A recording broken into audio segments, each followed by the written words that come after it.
Hey YouTube, what's going on? Stupid Jim here, and today I'm going to be showing you how to disassemble an Xbox 360 controller. So, first step, the supplies you're going to need are, obviously, Xbox 360 controller, and a Torx T8 security screwdriver. I'm not really sure if you can see the bit, but it's kind of like a star shape and it has a hole in the middle. You're gonna need that. And then there's 8 screws. 1, 2, 3, 4. You have to scratch off a sticker, and then you gotta take off the battery pack. 5, 6, 7. So yeah, I'm gonna edit this part out of me taking out the screws. I'll be right back. Okay, so all the screws are out. Also, for the screwdriver, it doesn't have to be a Torx T8 security screwdriver. It can also be just a small flathead that'll get into the screws. You'll have to break off like the middle part and like on the screw, but it's fine. So let's take it apart. Just like that. That cover, it'll come right off. You can see here the 2 trigger, or the, vibration motors or something. Just the motherboard. Try to be careful with it. You don't want to break it. And then, here's the front.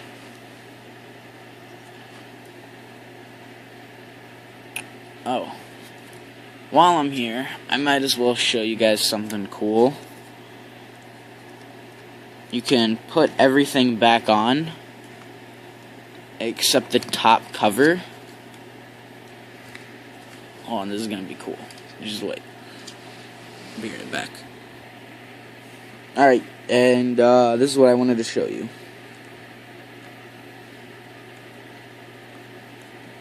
So the controller's apart, but you can still play on it.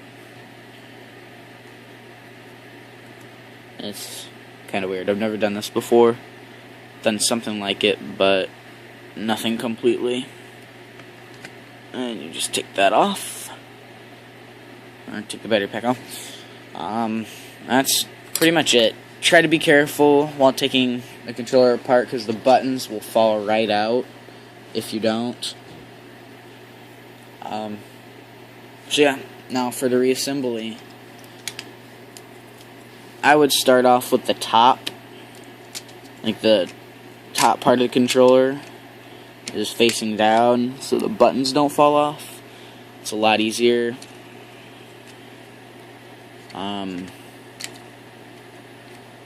Yeah.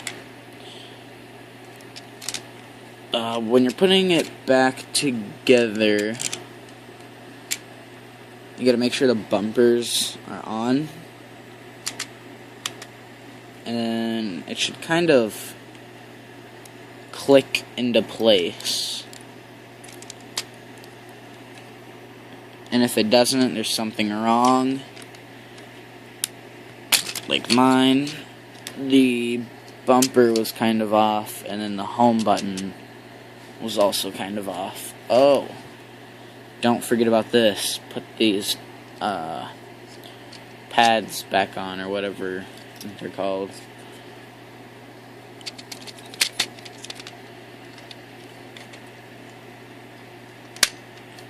Alright, it just clicked back into place. I'm not sure if you could hear that, but once you hear that click, you're good.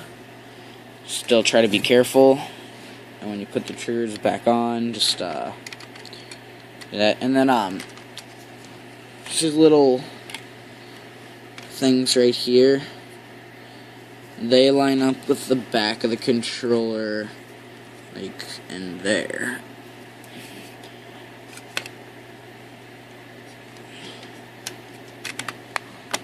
And that's it.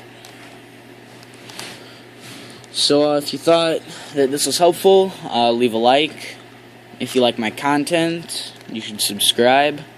And comment if you have any questions.